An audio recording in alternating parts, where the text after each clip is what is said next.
नमस्कार. ध्येय UPSC MPSC या युट्यूब चॅनलवर मी आतिश शिंगे पुन्हा एकदा सर्वांचं सहर्ष स्वागत करतो. आपण जीवशास्त्रामधील जो मानवी रक्ताभिसरण आहे, मानवी रक्ताभिसरणाला मागच्या लेक्चरमध्ये सुरुवात केली होतं. म्हणजे मागच्या लेक्चरमध्ये आपण मानवी रक्ताभिसरण, ठीक आहे, मानवी रक्ताभिसरण ह्या टॉपिकला आपण सुरुवात केली होती. त्यामध्ये सुरुवातीला आपण वनस्पती परिवहन पाहिलं होतं. वनस्पती परिवहन, ठीक आहे. वनस्पती परिवहन म्हणजे काय? वनस्पतीमध्ये वहन प्रोसेस कशी होत असते त्याला वनस्पती परिवहन असं म्हणतात. वनस्पती परिवहन 3 प्रकार आपण पाहिलं होतं, ठीक आहे. 3 प्रकारमध्ये आपण अवशोषण पाहिलं होतं, स्थलांतरण पाहिलं होतं आणि बाष्पोत्सर्जन पाहिलं होतं, ठीक आहे. तिन्हीचे अर्थ काय ते मागच्या लेक्चरमध्ये मी सांगितलं होतं, ठीक आहे. त्यानंतर आपण प्राण्यामधील परिवहन संस्था, प्राण्यांतील, ठीक आहे, प्राण्यातील परिवहन, ठीक आहे. मग प्राण्यातील परिवहन म्हणजे काय? मानवी परिवहन, त्याला आपण रक्ताभिसरण म्हणतो. म्हणजे आपल्या शरीरामध्ये आपण जे पोषद्रव्ये सेवन करतो हे पोषद्रव्ये पेशीपर्यंत पोहोचवणं, पेशी व मधील तयार टाकाऊ पदार्थ शरीराबाहेर टाकणं, ह्यासाठी जे वहन होत असतं त्या वहनालाच काय म्हणतात? रक्ताभिसरण असं म्हणतात, ठीक आहे. हे आपण डेफिनेशन पाहिली होती. पुन्हा मानवी रक्ताभिसरण व्याख्या पाहिली होती. त्यानंतर मानवी रक्त असतं, मानवी रक्ताचा अभ्यासाला सुरुवात केली होती. रक्तामध्ये कोणते घटक असतात? रक्तामध्ये एक स्थायीरूपी घटक असतो आणि एक द्रवरूपी घटक असतो.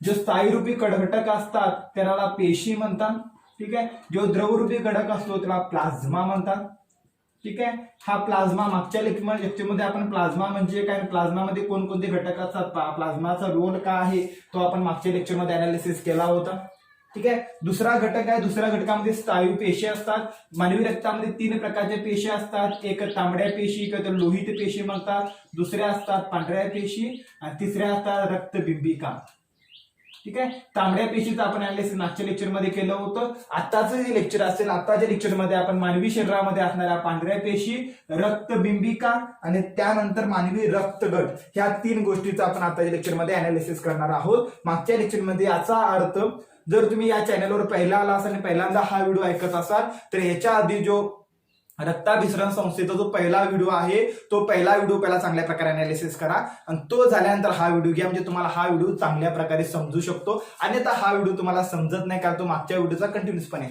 खरं म्हणजे बायो जर तुम्हाला समजून घ्यायचं असेल तर आपण युट्यूब चॅनल जे 10 व्हिडिओ पाठवले ते 12वा व्हिडिओ आहे, तर हे सगळे व्हिडिओ अनालिसिस करा म्हणजे तुम्हाला जीवशास्त्र खऱ्या प्रकारे चांगल्या प्रकारे समजेल. जो क्रम सांगितला, क्रम 1 2 3 4 5 त्या क्रमाने व्हिडिओचं अनालिसिस करा म्हणजे तुम्हाला चांगल्या प्रकारे समजू शकतं, ठीक आहे.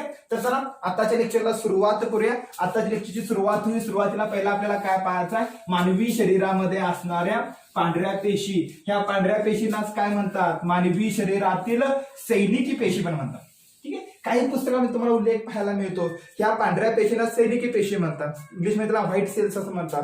म्हणजे आपल्याला काय पाहायचं आहे? मानवी शरीरामध्ये असणाऱ्या पांढऱ्या पेशी, ठीक आहे, व्हाईट सेल.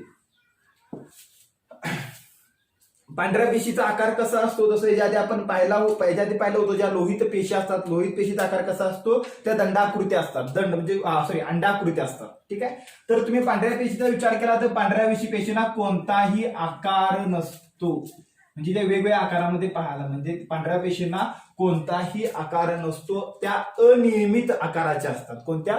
तर अनियमित, ठीक. कोणता फिक्स आकार नसतो, ठीक आहे. त्यांचं आकारमान किती असू शकतं? त्याचा आकारमान विचार केला तर 8 ते 15 मायक्रोमीटर, ठीक आहे. आपण याच्या आधी विचार केला की पेशीचं मापन काय होतं? मायक्रोमीटर मध्ये होतं. मागच्या पेशी टॉपिक मध्ये अनालिसिस केला होता. तर पांढऱ्या पेशीचा आकार किती आहे? 8 ते 15 मायक्रोमीटर, ठीक आहे. पुन्हा या पेशीमध्ये कोणतंही वर्णक नसतं, त्यामुळे ते कलरहीन असतात, ठीक आहे. म्हणजे वर्णक लौकी या पेशीमध्ये नसतात, त्यामुळे वर्ण कणित विरहित ते पेशी असतात. जसं तांबड्या पेशीमध्ये तांबडा कलर असतो, लोहित पेशीमध्ये लोहित लाल रंग असतो, त्यामुळे रक्ताला लाल रंग येतो. त्याला कोणताही रंग नसतो, ठीक आहे. पुन्हा त्यानंतर यामध्ये ही जी निर्मिती कसं होते? मागच्या लेक्चरमध्ये आपण पाहिलं होतं की अस्थिमज्जामध्ये काय होतं? तांबड्या पेशीची निर्मिती. त्याचप्रमाणे पांढऱ्या पेशीची निर्मिती ही अस्थिमज्जा, ठीक आहे. अस्थिमज्जेनंतर पुन्हा प्लीहा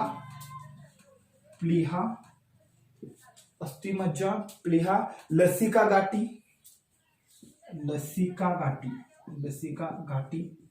ठीक आहे. त्यानंतर टॉन्सिल, लसिका गाठी, टॉन्सिल. त्यानंतर थायमस, ह्या ठिकाणी पांढऱ्या पेशीची निर्मिती होते. म्हणजे पांढऱ्या पेशीची निर्मिती कुठे होते परीक्षेला विचारतात. तांबड्या पेशीची निर्मिती कुठे होते, पांढऱ्या पेशीची निर्मिती किती होते. पुन्हा त्याचं आयुर्मान किती असतं, पांढऱ्या पेशीचं आयुर्मान किती असतं. पांढऱ्या पेशीचं जे आयुर्मान असतं ते किती, आयुष्यमान 3 ते 4 दिवसाचं असतं, फक्त 3 ते 4 दिवस. काही पुस्तकामध्ये ते 5 ते 6 दिवस पण आहे, ठीक आहे, पण आपण कॉमनली 3 ते 4 दिवस घेऊ, ठीक आहे. वेगवेगळ्या पुस्तकामध्ये आयुर्मान जरा वेगवेगळं दाखवले, त्यामुळे तुम्ही योग्य ते तुम्ही संकलन करा, ठीक आहे. आपण मी दोघांचा मध्य 5 ते 6 दिवस सांगेन. काही पुस्तकामध्ये 7 दिवस सांगितले, काही पुस्तकामध्ये 3 ते 4 दिवस सांगितले. तर आपण पांढऱ्या पेशीचं, तर तांबड्या पेशीचं आयुर्मान किती होतं, 120 दिवस, 4 महिने, ठीक आहे. तसं ह्याचं आयुर्मान किती आहे, ह्याचं आयुर्मान फक्त 3 ते 4 दिवसाचं एवढं मर्यादित आहे, ठीक आहे. त्यानंतर पुन्हा ह्या पेशींचा काय असतं, ह्या पेशीचं कार्य आपण नंतर पाहूया. त्यानंतर ह्या पेशी ज्या मृत झाल्या, पांढऱ्या पेशीचा मृत झाला की ते मानवी रक्तामध्ये आढळतात, मानवी केसामध्ये. पांढऱ्या पेशीच्या मृत्यूनंतर ते मानवी केसामध्ये आढळतात, मृत्यूनंतर ते मानवी केसामध्ये असतात. आणि तुम्हाला माहित आहे पांढऱ्या पेशीमध्ये काय असणार आहे, तर बघा पांढऱ्या पेशीमध्ये पुढची गोष्ट काय, केंद्रक असतं ना, केंद्रक आहे, ठीक आहे. जसं लोहित रक्त, लाल पेशीमध्ये केंद्रक नव्हतं, केंद्रक नसल्यामुळे डीएनए त्यामध्ये आढळत नाही. तसं पांढऱ्या पेशीमध्ये केंद्रक असतं आणि केंद्रकामध्ये मग डीएनए असतो. डीएनए म्हणजे काय, अनुवंशिक माहिती, ठीक आहे. अनुवंशिक टेस्ट करण्यासाठी डीएनए टेस्ट केली जाते. केंद्रक आहे त्यामध्ये डीएनए आहे, मग अनुवंशिकता पण असणार.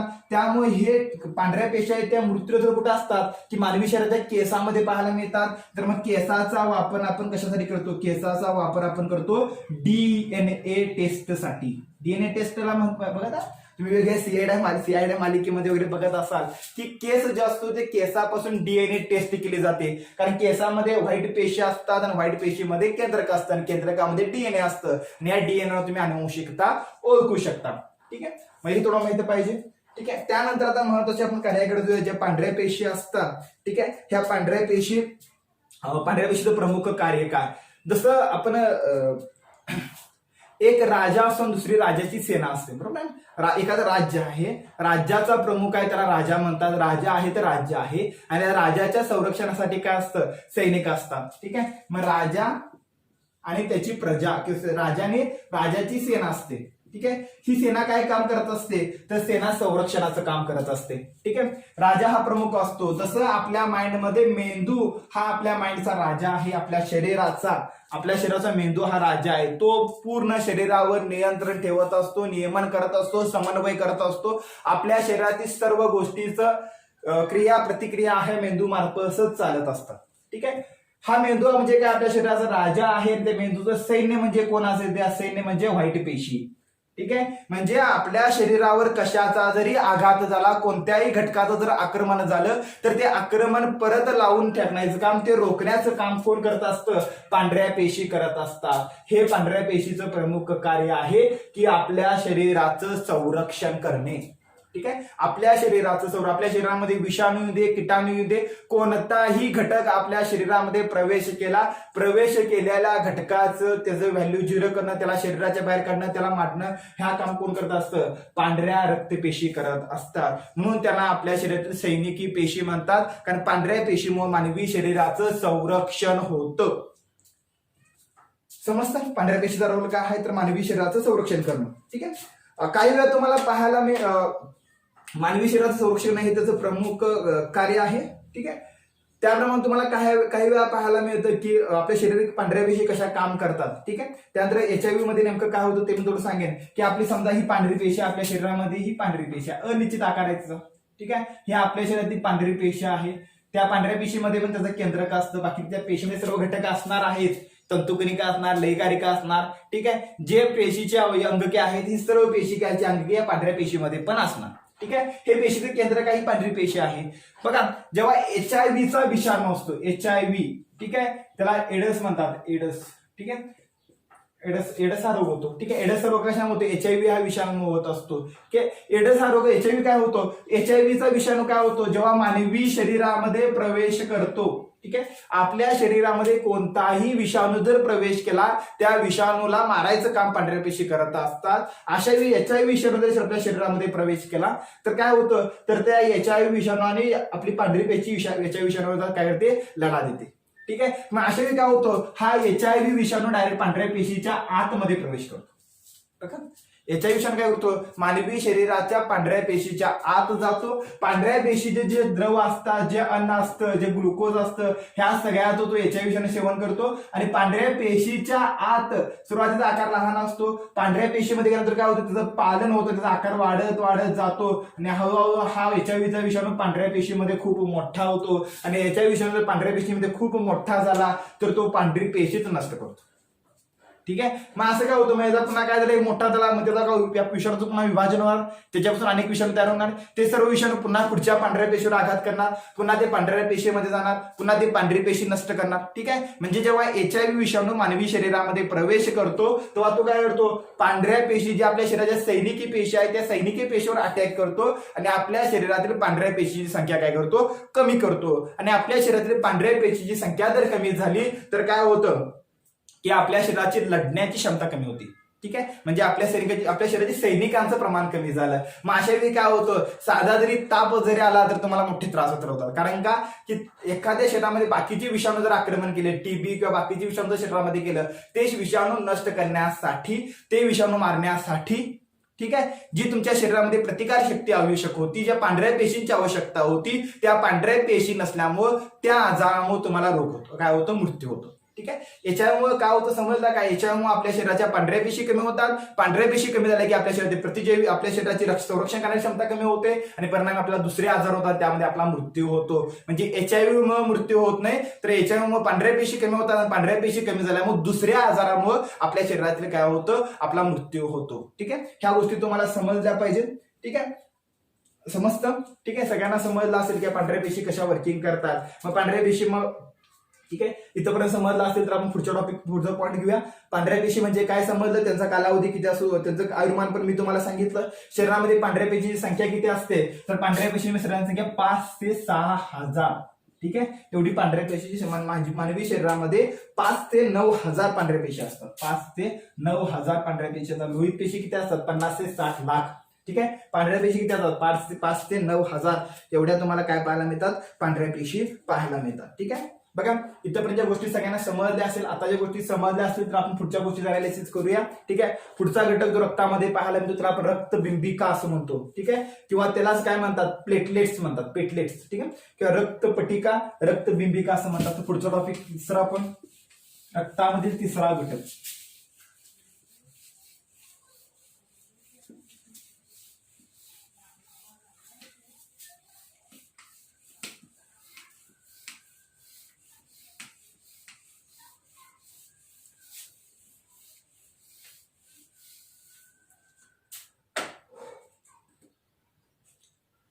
काय म्हणतात? रक्तपट्टिका किंवा त्याला म्हणतात रक्तबिंबिका. रक्तबिंबिका तिसरा घटक रक्तबिंबिका, त्याला इंग्लिशमध्ये म्हणतात प्लेटलेट्स. शब्द ऐकून माहिती ना की तुमच्या शरीरात प्लेटलेट्स कमी झाले असं म्हणतात. ठीक आहे, मग शरीरात प्लेटलेट्स कमी झाले की काय होतं? ठीक आहे, थोडं माहित पाहिजे. प्लेटलेट्स. ठीक आहे, म्हणजे रक्तबिंबिका म्हणतात. हे काय असतं? लहान गोलाकार चपट्या असतात. लहान गोलाकार चकतीसारख्या, लहान गोलाकार चकतीसारख्या पेशी असतात. चकतीसारख्या म्हणजे अशा. ठीक आहे, चकतीसारख्या पेशी, लहान गोलाकार चकतीसारख्या पेशी असतात. त्यांचा आकार किती असतो? तर त्यांचा आकार 2 ते 5.5 मायक्रॉन पर्यंत असू शकतो. मायक्रोमीटर. ठीक आहे, मायक्रोमीटर असू शकतं. त्याचा कलर कसा असतो? तर कलर असतो फिकट पिवळा. फिकट पिवळा त्याचा कलर असतो.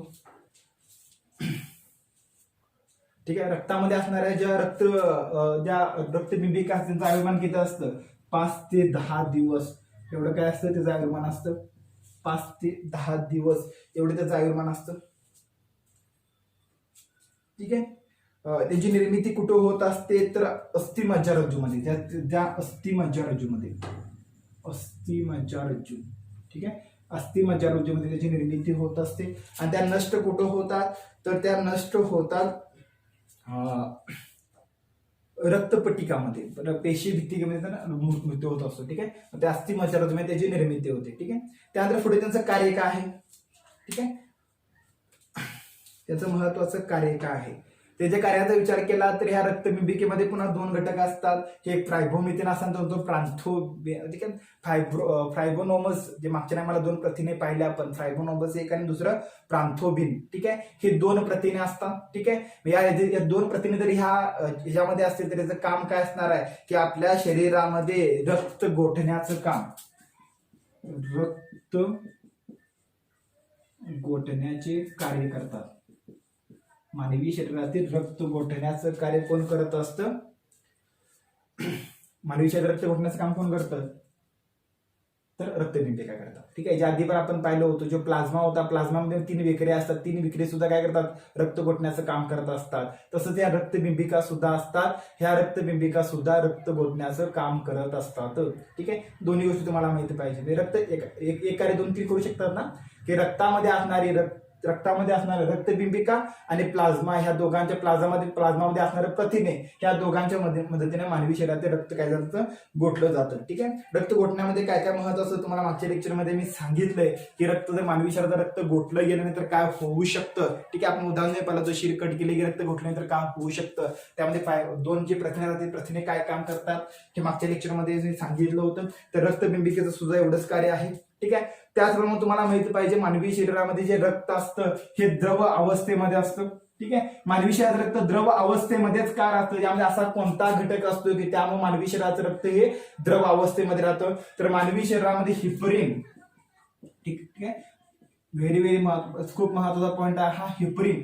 मानवी शरीरामध्ये हिपरिन हा घटक असतो, मानवी शरीराच्या रक्तामध्ये हिपरिन हा घटक असतो आणि या हिपरिन घटकामुळे रक्त हे द्रव अवस्थेमध्ये राहतं. ठीक आहे, हा महत्वाचा पॉईंट आहे, तुम्हाला माहिती पाहिजे. म्हणजे मानवी शरीरामध्ये असणारे हिपरिन ह्या घटकामुळे मानवी शरीराचं काय होतं की द्रव अवस्थेमध्ये, लाल कलर लोहित रक्तपेशीमुळे येतं, तर द्रव अवस्थेमध्ये हिपरिन या घटकामुळे ते राहतं. ठीक आहे, मला वाटतं इथपर्यंत डाटा सगळ्यांना समजला असेल. मी त्यात पुन्हा विश्लेषण करणे, रक्त गोठण्याची प्रक्रिया किती आवश्यक असते मानवी शरीरामध्ये.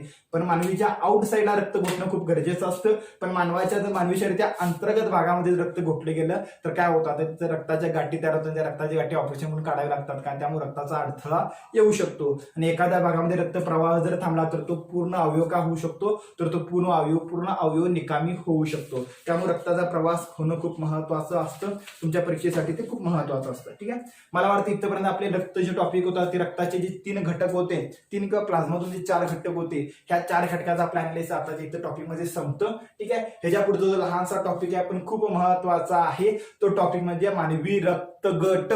ठीक आहे, हा टॉपिक आपण अनालिसिस करूया, म्हणजे इथं हा व्हिडिओ संपेल आणि पुढच्या व्हिडिओमध्ये आपण मानवी हृदयाचा अभ्यासाला सुरुवात करूया. ठीक आहे, तर चला पुढचा घटक आहे मानवी रक्तगट.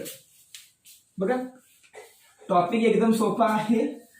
ठीक आहे, रक्तगट हा पण खूप सोपा आहे, पण जरा समजला पाहिजे, कारण परीक्षेला एखादा मार्क लहानच्या मिस्टेक मधून जाऊ शकतो. ठीक आहे, मानवी रक्तगट.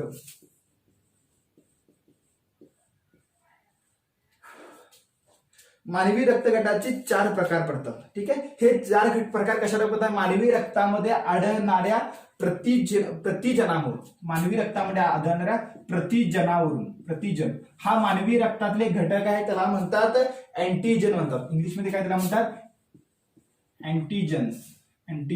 ठीक आहे, अँटीजन्स. ठीक आहे, त्याला प्रतिजन म्हणतात मराठीमध्ये, प्रतिजन. ठीक आहे, मानवी शरीरामध्ये आढळणारा प्रतिजन ह्या घटकावरून, जा मानवी शरीरामध्ये कोणतं प्रतिजन आहे, मानवी शरीरामध्ये कोणते प्रतिजन आहे, ठीक आहे, यावरून रक्तगट 4 प्रकारे होतात. समजा मानवी शरीरामध्ये जर ए प्रतिजन असेल मानवी शरीरामध्ये, तर ए हे प्रतिजन असेल तर तो अ गट होतो. मानवी शरीरामध्ये जर बी हे प्रतिजन असेल तर त्याला काय होतं, बी रक्तगट होतो. मानवी शरीरामध्ये ए आणि बी हे दोन्ही जरी प्रतिजन असेल तर त्याला ए बी म्हणतात. ठीक आहे, म्हणजे प्रतिजन हे 2 प्रकारचे असतात, एक तर ए किंवा बी. ए असेल तर ए पॉझिटिव्ह ए ब्लड ग्रुप, बी असेल तर बी ब्लड ग्रुप, आणि समजा ए बी दोन्ही प्रतिजन तर त्या रक्तामध्ये असेल तर त्याला ए बी रक्तगट म्हणतात. आणि समजा दोन्ही प्रतिजनांचा जर अभाव असेल तर त्याला काय म्हणतात, ओ रक्तगट. ठीक आहे, म्हणजे मानवी शरीराचे 4 रक्तगटाचे प्रकार कशावरून पडतात ते समजलं.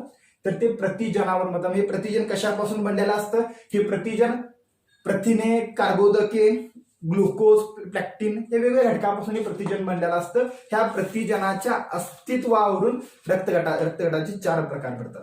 ठीक आहे, जसं मानवी शरीरामध्ये प्रतिजन असतं तसंच मानवी शरीरामध्ये प्रतिद्रव्य सुद्धा असतं, त्याला अँटीबॉडीज म्हणतात. हे झालं प्रतिजन. तसंच मानवी रक्तामध्ये काय असतं, ठीक आहे, दुसरा घटक असतो त्याला म्हणतात प्रतिद्रव्य. प्रतिद्रव्य किंवा त्याला म्हणतात अँटीबॉडीज. त्याला काय म्हणतात, शब्द काय असतो, अँटीबॉडीज. ठीक आहे, हा दुसरा घटक असतो. म्हणजे 2 घटक असतात, प्रतिजनावर रक्तगटाचे प्रकार पडतात आणि अँटीबॉडीज हा दुसरा घटक असतो. ठीक आहे, अँटीबॉडीज काय असतं, समजा जर ए प्रतिजनक असेल, ठीक आहे, लक्षात असू दे, जर ए हे प्रतिजनक असेल आणि ए सोबत जर बी ची रिॲक्शन झाली, म्हणजे जिथं ए एखाद्या रक्तगटामध्ये ए जर हे प्रतिजन असेल तर त्याच रक्तगटामध्ये प्रतिद्रव्य सुद्धा असतं. हे प्रतिद्रव्य व्यस्त असतं. ए हे जर प्रतिजनक असेल तर इथं बी हे प्रतिद्रव्य असतं. बी हे जर प्रतिजन असेल तर तिथं ए हे काय असतं, प्रतिद्रव्य असतं, म्हणजे अँटीबॉडीज असतं. बरोबर व्यस्त अँटीबॉडीज असतात. इथं ए असेल तर तिथं बी असणार, इथं बी असेल तर ए असणार. इथं ए बी आहे तर इथं अँटीबॉडीज तुम्हाला पाहायलाच मिळणार नाही. ठीक आहे, आणि इथं ओ असेल तर ओ मध्ये ए बी दोन्ही अँटीबॉडीज पाहायला मिळणार. ठीक आहे, दोन्ही फरक समजून एकदम लहान आहे की मानवी मानवी शरीर रक्तामध्ये 2 गोष्टी असतात. एक प्रतिजन असतं, ठीक आहे, एक प्रतिजन असतं, दुसरा असतं प्रतिद्रव्य असतं. प्रतिजनावरून रक्ताचे 4 प्रकार पडतात. ए रक्त प्रतिजन असेल तर ए पॉझिटिव्ह, बी असेल तर बी पॉझिटिव्ह, ए बी असेल तर ए बी पॉझिटिव्ह, ओ असेल तर ओ पॉझिटिव्ह. ओ म्हणजे काहीच नसेल तर ओ पॉझिटिव्ह. ठीक आहे, समजतं. मग हे जे प्रतिजन असतात, प्रतिजन बरोबर आहे दुसरा घटक काढतो. ए जर प्रतिजन असेल तर त्याच रक्तामध्ये बी हे प्रतिद्रव्य असतं. बी रक्तगट असेल तर ए हे प्रतिद्रव्य असतं. ए बी रक्तगट असेल तर ए आणि बी दोन्ही आहेत, याचा अर्थ तिथं अँटीबॉडीज नसतातच. आणि ठीक आहे, आणि ओ जर असेल तर ओ मध्ये ए बी हे 2 प्रतिद्रव्य असतात. ठीक आहे, हे थोडं माहिती पाहिजे. ठीक आहे, कारण का की जेव्हा तुम्ही मानवी शरीराचा अभ्यास करता, ठीक आहे, मानवी शरीरामध्ये ए प्रतिजन आहे आणि मानवी शरीरामध्ये पुन्हा जर ए प्रतिजन आलं, ठीक आहे, किंवा समजा ए प्रतिजन आहे पुन्हा मानवी शरीरामध्ये ए प्रतिजन जर आलं तर दोघांच्या मध्ये जॉयगॉट तयार होतं. आणि जॉयगॉट तयार झालं की रक्त काय होतं, रक्ताच्या गाठी तयार होतात. ठीक आहे, म्हणजे एक प्रतिजन दुसरं प्रतिद्रव्य असतं. ठीक आहे, दोन्ही जर एकसारखे प्रतिजन आणि अँटीबॉडी दोन्ही जर एकच आल्या तर काय होतं, जॉयगॉट तयार होतं. जॉयगॉट तयार झालं तर काय होतं की रक्ताच्या गाठी मानवी रक्तामध्ये होऊ शकतात. त्यामुळे ते एकमेकाच्या व्यस्त असतं. ठीक आहे, मला वाटतं रक्तगट आणि रक्तगटाचे रक्तगट कशाच्या आधारे पडतात हे तुम्हाला समजलं असेल. ठीक आहे, त्याच्यानंतर तुम्हाला थोडं माहिती पाहिजे की ठीक आहे, त्यानंतर आपण आरएच पॉझिटिव्ह आरएच निगेटिव्ह म्हणजे नेमकं काय ते थोडं अनालिसिस करूया. मग पुढच्या पॉईंटकडे जाऊया. ठीक आहे, तुमच्या परीक्षेला ते पण विचार, आरएच पॉझिटिव्ह म्हणजे काय आणि आरएच निगेटिव्ह म्हणजे काय. ठीक आहे, बरोबर ना, शब्द असतं ना आरएच पॉझिटिव्ह आरएच निगेटिव्ह. ठीक आहे, जे परीक्षेला विचारतात. ठीक आहे, मागच्या टायमाला परीक्षेला क्वेश्चन विचारला होता, विवाह करताना विवाहाला कोणते ग्रुप पाहिजेत. हे आरएच पॉझिटिव्ह आणि दुसरा आरएच निगेटिव्ह हे 2 रक्तामध्ये आढळणारा एक घटक आहे. ठीक आहे, आरएच पॉझिटिव्ह आणि आरएच निगेटिव्ह हे रक्तामध्ये आढळणारा एक प्रतिजन आहे. प्रतिजनावर त्याचे नाव पडतात. ठीक आहे, आरएच जर पॉझिटिव्ह आणि निगेटिव्ह ते प्रतिजन असतं. ठीक आहे, हे सुरुवातीला कुठल्या तर चिंपांजी माकडामध्ये पाहायला मिळालं होतं. सुरुवातीला ते चिंपांजी माकडामध्ये पाहायला मिळालं होतं. चिंपांजी माकडाचं नाव असतं की त्याला रायसिस असं नाव असतं, इंग्लिशमध्ये रायसिस म्हणतात. रायसिस मध्ये आरएच हा सुरुवातीचा शब्द येतो, त्यावरून तो आरएच पॉझिटिव्ह आरएच निगेटिव्ह असं नाव त्याला मिळालं. ठीक आहे, त्यानंतर पुढे आरएच पॉझिटिव्ह आरएच निगेटिव्ह यांचं वैशिष्ट्य काय असतं. ठीक आहे, रक्तातले एक घटक आहे, त्याचा काही मानवी शरीरात काही एक घटक आहे तो थोडाच बघता.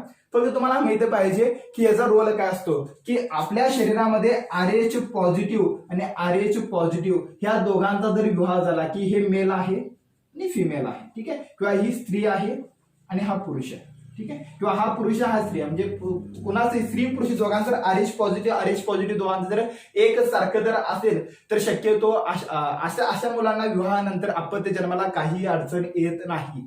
ठीक आहे, म्हणजे रक्त आरएच पॉझिटिव्ह असेल तर त्यांना कोणताही विवाहानंतर अपत्य होण्यासाठी कोणताही अडचण येत नाही. पण ज्यांचं आरएच पॉझिटिव्ह आरएच निगेटिव्ह, ठीक आहे, महिलाचा RH पॉझिटिव्ह आहे, पुरुषाचा RH निगेटिव्ह आहे.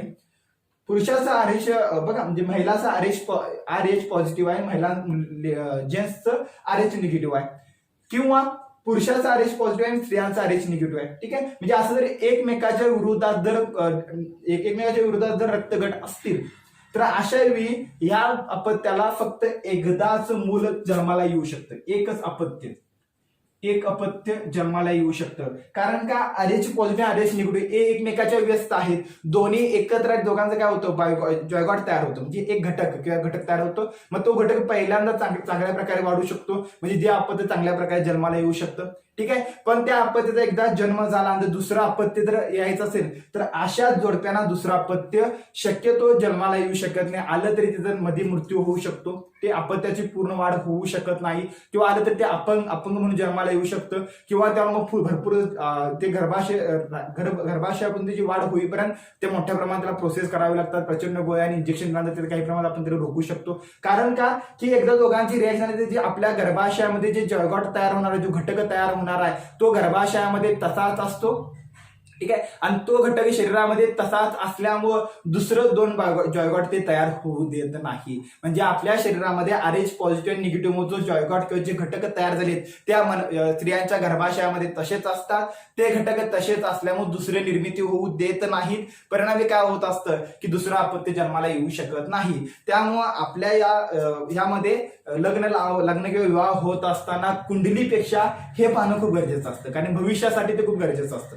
ठीक आहे, म्हणजे कुंडली पाहणं ते कुंडलीपेक्षा हे खूप महत्वाचं आहे. यामध्ये त्या विवाह जोडप्याचं पुढचं अपत्य डिपेंड असतं, की अपत्य कसं जन्मणार ते डिपेंड असतं. ते RH पॉझिटिव्ह आणि RH निगेटिव्ह डिपेंड असतं. ठीक आहे, आणि शक्यतो अशा गोष्टी खूप रेअर असतात. निगेटिव्ह ब्लड ग्रुप रेअर प्रमाणात लाखामध्ये एखाद्यांचं असू शकतं, लाख जोडप्यामध्ये एखाद्यांचं असं असू शकतं. हे तुम्हाला थोडं माहिती पाहिजे. ठीक आहे, त्यानंतर लास्ट पॉईंट. ठीक आहे, लास्ट पॉईंट घेऊन आपण इथं थांबूया. बघा, मला वाटतं सर्वांना रक्तगट म्हणजे काय समजत असेल, काही अवघड नाही. रक्तगट हे रक्तामध्ये असणाऱ्या प्रतिजनावर रक्तगट पडत असतात, की त्यांच्यामध्ये कोणत्या प्रकारचं प्रतिजन आढळतं त्यावर रक्तगट पडतात. ठीक आहे, त्यानंतर जो ओ रक्तगट आहे, ओ रक्तगटाला काय म्हणतात तर ओ रक्तगटाला सर्वयोग्य दाता म्हणतात. सर्वयोग्य दाता. कारण का ओ रक्तगटामध्ये कोणतंच प्रतिजन नाही, पण AB दोन्ही अँटीबॉडीज आहेत. ठीक आहे, म्हणजे कोणतंच प्रतिजन नाही, त्यामध्ये ओ रक्त A ला चालू शकतं, B ला चालू शकतं, AB ला सुद्धा चालू शकतं. कारण का त्यांच्यामध्ये कोणतंच प्रतिजन नाही, त्यामुळे ते तिन्हीला चालू शकतं. म्हणजे ओ रक्तगट असणारी व्यक्ती कुणालाही रक्त देऊ शकते, म्हणून त्याला काय म्हणतात, ओ रक्तगटाला काय म्हणतात, सर्वयोगी दाता म्हणतात, की ते सर्वांना रक्त देऊ शकतात. समज सिंपल आहे, काही अवघड नाही. ओ रक्तगटाला सर्वयोगी दाता म्हणतात. बाकी मग काय, ओ रक्तगट A ला देऊ शकतं, B ला देऊ शकतं, AB ला, कारण त्याच्यामध्ये कोणतंही प्रतिजन नाही, सर्व प्रकारचे अँटीबॉडीज आहेत. ठीक आहे, अँटीबॉडी सर्व असेल तर काय अडचण असते, प्रतिजन फक्त एकसारखे नसले पाहिजेत. प्रतिजन जर एकसारखे असेल तर मग काय होतं की जॉयगॉट तयार होऊ शकतात, रक्ताच्या गाठी तयार होऊ शकतात. ठीक आहे, समज ओ रक्तगट आणि दुसरा रक्तगट आहे त्याला AB म्हणतात. AB रक्तगट हा सर्वयोगी ग्राह्य आहे.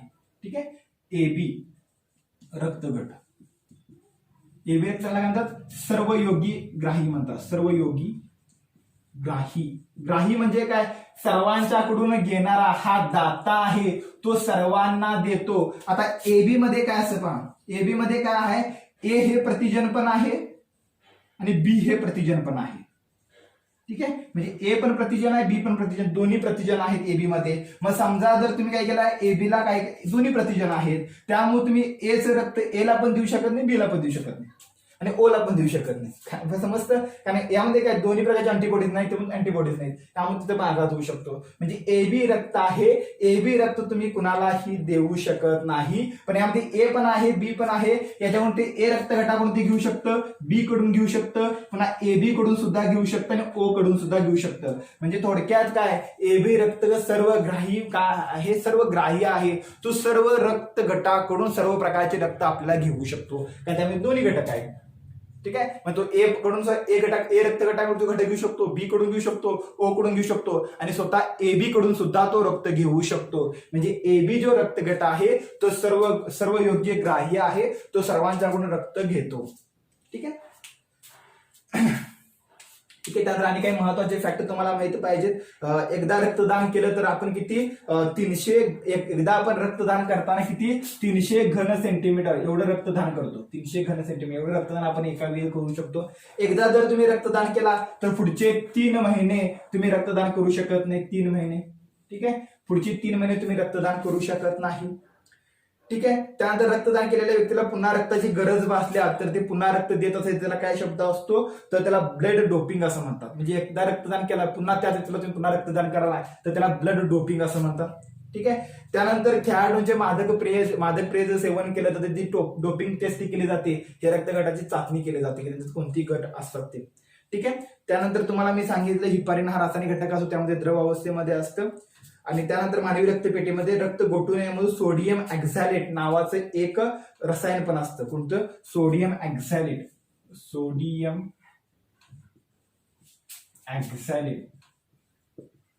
ऑक्झॅलेट हा घटक पण असतो. हा घटक काय करतो की मानवी शरीरामध्ये रक्त घोटण्याचं तो रोखतो. रक्त घोटण्याचं रोखतो. ठीक आहे. तो पण माहित पाहिजे. मानवी शरीराचं रक्त घोटू नये म्हणून तो एक एजंट म्हणून काम करतो. त्याचं नाव काय? Sodium oxalate. ठीक आहे. एवढ्या गोष्टी तुम्हाला माहिती पाहिजेत. बघा आता लेक्चरमध्ये आपण 2 गोष्टी पाहिल्यात. एक पांढऱ्या पेशी पाहिल्या. पुढचा टॉपिक रक्तबिंबिका पाहिला. रक्तबिंबिकेनंतर आपण मानवी रक्तगट पाहिले. ठीक आहे. इथपर्यंत आपण आता थांबतोय. पुढचं लेक्चर असेल तर पुढच्या लेक्चरमध्ये आपण मानवी हृदय जे आहे मानवी हृदय कशा प्रकारे काम करतं ते आपण पुढच्या लेक्चरमध्ये पाहूया. त्या लेक्चरमध्ये आपलं रक्ताभिसरण हा टॉपिक समजू शकतो. ठीक आहे. व्हिडिओ जर आवडला असेल तर नक्की तुमच्या मित्रांना पण शेअर करा. कारण सर्वांच्यापर्यंत व्हिडिओ पोहोचवून दे. सर्वांनी ह्या व्हिडिओचा चांगल्या प्रकारे फायदा होईल आणि त्यांना परीक्षेला चांगले मार्क मिळू शकतात. तुम्हाला जर व्हिडिओ आवडला असेल तर चॅनलला जर सबस्क्राईब केलं असेल तर चॅनलला सबस्क्राईब करून घ्या. म्हणजे पुढचा व्हिडिओ तुम्हाला लवकरात लवकर पाहता येईल. ठीक आहे. आणि ठीक आहे आता आपण थांबूया. थँक्यू.